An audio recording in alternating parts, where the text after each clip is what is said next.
Hello and welcome to Media Watch. Today on the programme we're going to have a second look at the One Laptop Per Child initiative. And now we have a clip on Going Green with Ed Begley. And finally today, a warning from Global BC. Don't drink and drive. There are plenty of people out there willing to rat you out. Those are the stories. This is the programme. You're in good hands with Media Watch.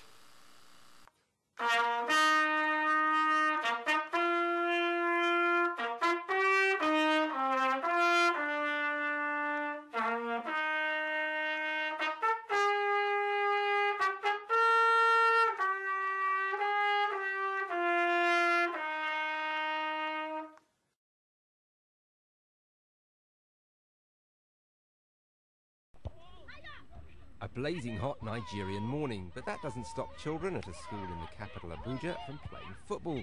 Soon, though, they'll be back in class using the very latest technology. You know, as the carbon dioxide enters the leaves, the water and mineral is taken into the root, into the leaves. This school has been chosen as a testbed for Intel's plans to bring cheap computing to the developing world.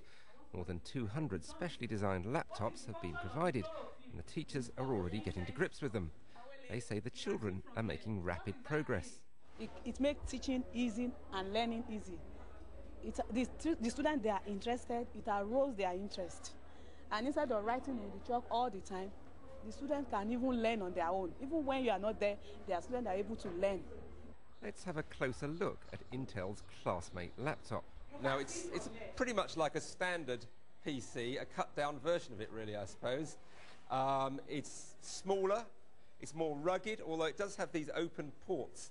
And in terms of the look of it, once you get to the desktop, well, it's pretty standard. It's actually it's running Windows XP, although it can also be booted with Linux. What makes it cheaper for them to build is it hasn't got a hard disk. It's got basically flash memory inside it. But the Intel Classmate isn't the only computer project aimed at the developing world. Nearby, the One Laptop Per Child charity is at work in another school. The One Laptop machine is around half as expensive and allows the children more freedom. Intel's Classmate appears to have a lot of investment behind it and is tied quite closely to the national curriculum. Intel is painting this as more than just a commercial project.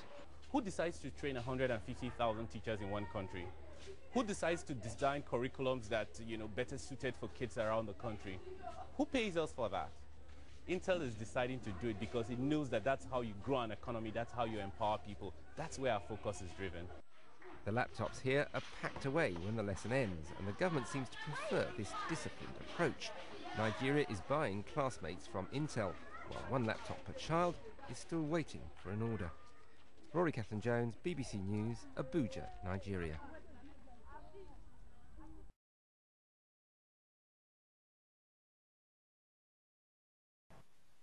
They thought I was insane. Driving around an electric car in 1970, they thought I was mad. Ed Begley Jr. wasn't crazy, just eco-friendly, decades before it was hip.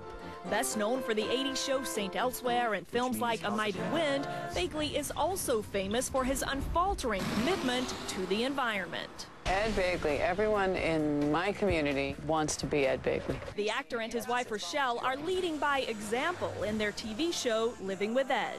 Ed and Rochelle are coming over to explain to me how badly I've misbehaved and what I might be able to do to redeem myself. Begley's own home of 19 years in a modest suburb of Los Angeles is the prototype of all things environmentally conscious, from the front entrance gate It's made from recycled milk jugs. to the Halloween decorations. There's a solar panel on the top, and it lights up at night. It's a solar pumpkin. Very quiet. Inside, recycled denim provides insulation, and in the kitchen, Look at this countertop. This is made from recycled Coke bottles.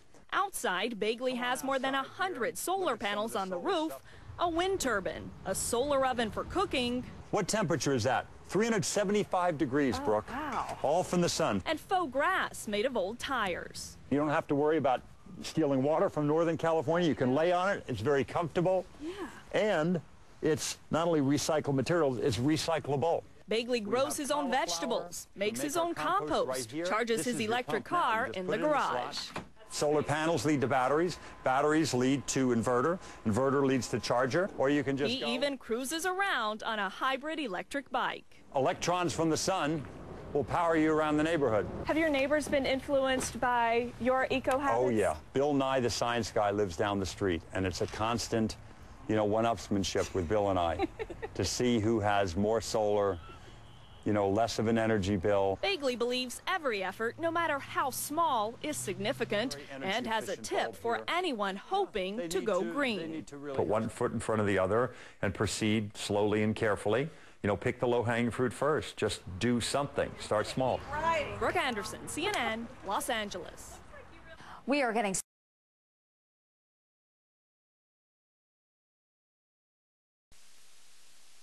If you're driving anywhere on Vancouver Island tonight, chances are you'll run into one of these, a drinking and driving roadside spot check. They catch hundreds of drunk drivers every year and likely save countless innocent lives. But if you're behind the wheel and you've been drinking, a roadblock isn't the only way you might get caught. Hi, I'd like to report a possible drunk driver. You see, most other drivers on the road these days have cell phones, and callers to 911 centers regularly report drunk drivers. I'm on 26th Street in Courtney, and the man in front of me is swerving around. Police departments in every jurisdiction receive numerous calls daily from people on cell phones of impaired drivers. People are a lot more aware of impaired drivers now than they used to be, I think, and that's reflected in the number of calls we get daily. This is the kind of aftermath that follows a crash involving drunk driving. Lives are lost and families are shattered. In fact, Mothers Against Drunk Driving reports that over 1/3 of all traffic deaths in Canada are alcohol-related.